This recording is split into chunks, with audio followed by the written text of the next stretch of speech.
Hey guys, Rob Cole's Armchair Conversations. Remember that? Nice to have you back. Today I want to hit something just for fun. A while back, I live here in West Virginia, as some of you may know. A while back, when I was young, really young, like teenage years, 18, 19, 20, there was a guy that came to one of the martial arts schools that I hung around with. Um, Actually, probably some of you guys, even outside of here, may know this man. His name was Ernie Boggs, jiu-jitsu guy. Uh, we grew up here with him, so we don't think anything of the fact that it's Ernie Boggs and that he's a very good martial artist. But I think he ended up being a coach of one of the Olympic teams in karate or something like that. He'll probably choke me to death if he ever sees this video and realizes that I don't remember exactly what he's ended up doing. But I always liked him. Ernie was kind of fun, and he's just a really good guy. And he always used to have seminars when we were kids and bring in people that were really cool. And one of the people he brought in was a guy by the name of Mike Stone. Um, some of you that are in martial arts and maybe watch martial arts movies will probably know Mike Stone. He's played in several different roles in movies. He plays in a lot of what some people would call like B-type movies where, there's more action than there is dialogue. He's actually a really cool guy. I really was impressed with the fact that he was just, even though he was somebody who was in movies and things and somebody who hung around the camp of Bruce Lee, and Dan Inosanto and some of the people that you martial artists in the crowd may, know and remember. He was just really down to earth, and he talked to us just like we were his friends and like we were his budding family because we were all young and he was doing a training seminar. But some of the seminar he talked about some things that had to do with like belief in yourself and confidence. And so today, I want to read a couple of poems that he left us with on that fateful night that I went to that seminar. And he talked about things like believing in yourself and being strong and being good enough.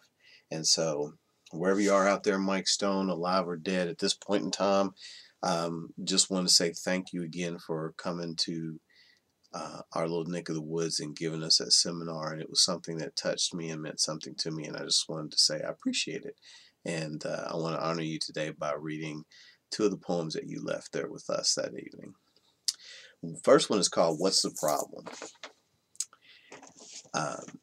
Why is it difficult for us to acquire all those things in life we desire? What's so tough about getting all that? It's like pulling a rabbit out of a hat. Why is it difficult for us to think beyond the quicksand in which we think? Don't we realize we are the source of great energy, love, power, and force? Why is it difficult for us to accept changed ideas or a new concept? Is it because we are stuck in old ways from bad habits acquired in our younger days? Why is it difficult for us to understand that we can conduct our own life's band, to sing and dance to the music we play, and enjoy happiness each and every day? Why is it difficult for us to realize that real strength is not found in size? It's in our beliefs about who we are which hold us back or drive us far. Why is it difficult for us to believe that we possess the power to achieve any goal in life we desire to attain, be it love, happiness, fortune, or fame? Why is it difficult for us to know that it's only through love that we can glow and be a shining beacon to all, like a lighthouse standing tall? Why is it difficult for us to comprehend that in death we don't lose loved ones and friends? Only worldly possessions do we leave behind, realizing their true value, to which we were blind. Why is it difficult for us to think about death and dying, being on the brink? Is it fear of the unknown or what we might learn that once through that door we will never return? Why is it difficult for us to see death is not the end for you or me? Just take comfort to know that in death, life doesn't end with your very last breath. That one was the longest of the two that he left us with that night, but I have kept those all these years and made photocopy after photocopy and made sure that I did not lose these in multiple moves and packing and going everywhere. Um, the second one is called Be a Champion.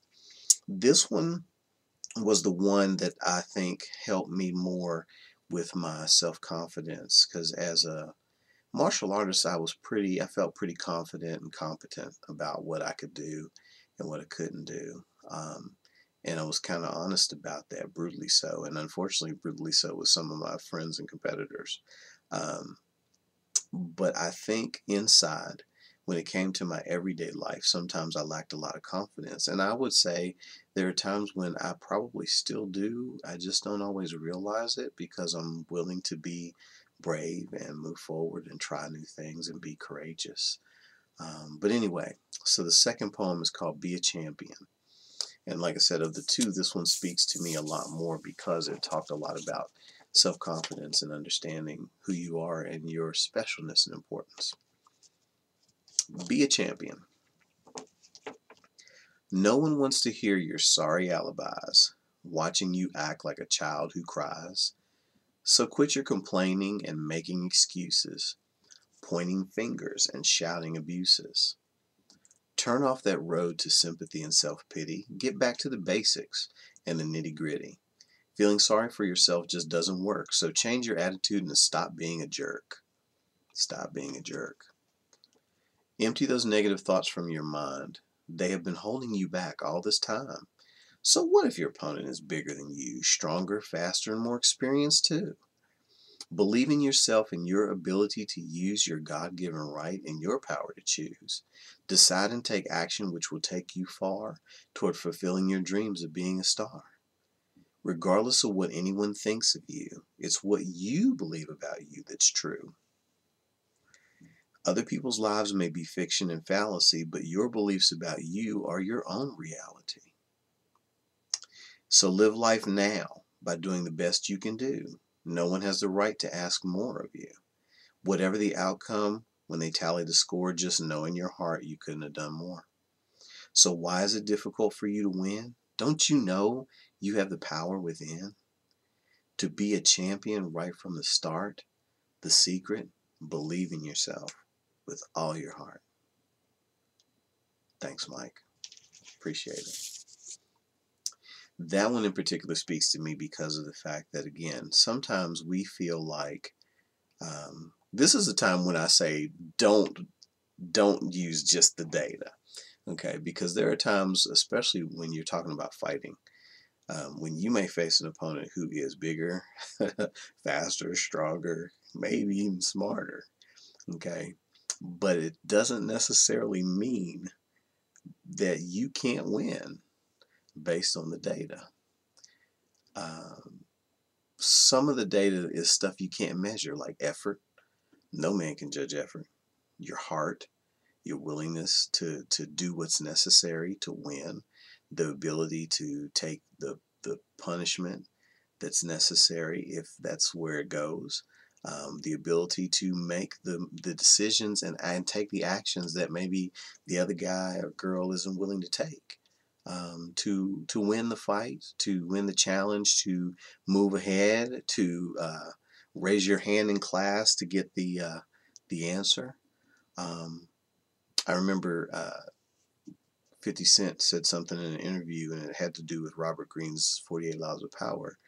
It was talking about the person who raises their hand in class to try to answer the question, even if they don't get it right, um, may deserve to be ahead of you simply because you may have had the right answer but didn't have the guts to raise your hand and get out there and take action.